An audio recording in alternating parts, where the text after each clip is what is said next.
Voina chuan guitar lesson thar kan zir ho lenga voina kan zir tur chu da duin arem ve si lo til ha sakha gitara ol samten perdan kan zir ho le don ni masabera chuan jin kan langa ji hi hatia perlovin tian metrawa chan chu heta Jesus for kan mang tel dona kujung chalin second string first fret ka met telo hai hi a chorus ludona le a verse second verse na kan fa ludona te khan manangai dona chuan asang asi ania ma hian D7 kan manga chuan A7 kan mang telanga A minor E kan mang bokang khang ki hawa kan mang don ni chuan strum dan hi chikhat chau kan nei lenga chu chu bulchanga top thleng kan kual leang down down down up ti khano down down down up tu dang ai lo ten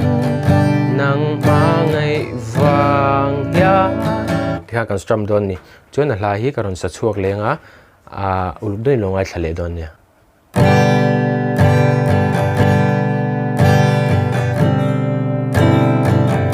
tu dang ai lo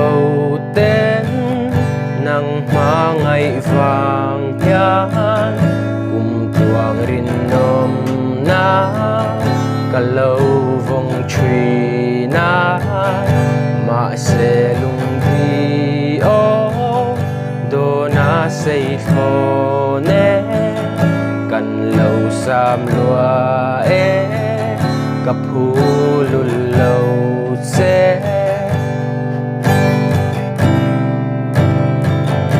le mang min der thia thin lai min chong rai ra riang tan hia i chang bel tu ra ilung dum tu bel angur nun leng da ilau tong to si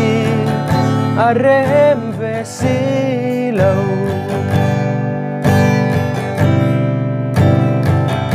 ôi tên lung la ya tuang in ti a kan tiam thu zong kha kan lo vong tree na ma se nang ai hi sui lung min glena lung chir min then tu a lo chang le si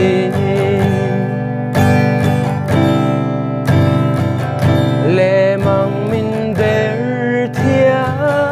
thin lai min chong tu rai ra riang tan hian i chang bel tu ra ilung dum tu bel